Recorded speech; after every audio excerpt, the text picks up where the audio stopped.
থেকে গুনাহ থেকে বাঁচার জন্য প্রথম আমল করবেন। যখনই গুনাহের চিন্তা মাথায় আসবে, পাপের চিন্তা মাথায় চলে আসবে, আশ্রয় চাইবেন কার কাছে?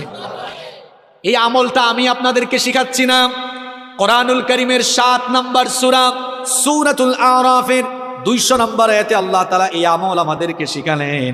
আল্লাহ তাআলা বললেন, ওয়া ইম্মা ইয়ানজাগান্নাকা মিনাশ শাইতানি নাজগুন ফাস্তাইয বিল্লাহ ইন্নাহু সামিউন আলীম। আল্লাহ তাআলা বলছেন, আর শয়তানের প্ররোচনা যখন তোমাকে প্ররোচিত করবে, সাথে সাথে তুমি আল্লাহর কাছে আশ্রয় চাও। প্রশ্ন হলো, আল্লাহর কাছে আমরা আশ্রয় চাইবো কিভাবে? এবার বুখারী আর মুসলিম শরীফ থেকে হাদিস শুনিয়ে আপনাদেরকে বুঝাই দিচ্ছি কিভাবে আল্লাহর কাছ থেকে আশ্রয় চাওয়া লাগে। নবী করিম সাল্লাল্লাহু আলাইহি ওয়াসাল্লামের সামনে একবার দুই ব্যক্তি ঝগড়া করছিল। দুইজন ঝগড়া করার এক পর্যায়ে একজন আরেকজনকে অশ্রাব্য ভাষায় গালিগালাজ শুরু করে দিল। এদের মধ্যে একজন নিজের রাগকে কন্ট্রোল করতে না পেরে হিতাহিত জ্ঞান হারিয়ে যা মন চায় তাই বলা শুরু করলো। লোকটার চেহারা পর্যন্ত লাল হয়ে গেল।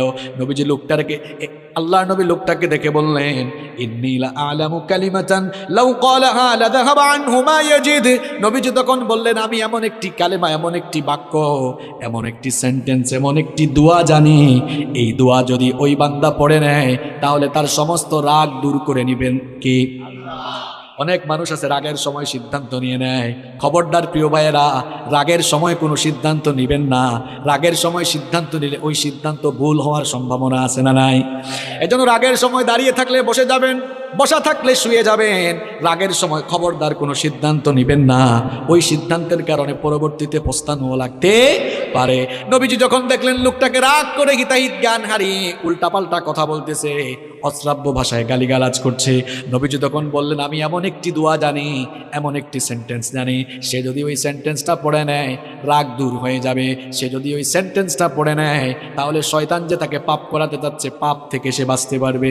সাহাবারা বললেন, ইয়া রাসূলুল্লাহ, পড়েন সাল্লাল্লাহু আলাইহি ওয়াসাল্লাম। সেই দোয়াটা কি? নবীজি তখন বললেন, সে যদি ইস্তেআযা অর্থাৎ তাআউযুদ পাঠ করে নেয়, অর্থাৎ আউযু বিল্লাহি মিনাশ শাইতানির রাজিম, সে যদি ইস্তেআযা পাঠ করে বিতাড়িত শয়তান থেকে আল্লাহর কাছে পানা চায়, শয়তান থেকে পানা দেওয়া পৃথিবীর কোনো ক্ষমতাসীন মানুষ পারবে না, কোনো শক্তিশালী মানুষ পারবে না, যোদ্ধা পারবে না, পৃথিবীর কোনো সেনাবাহিনীও পারবে না।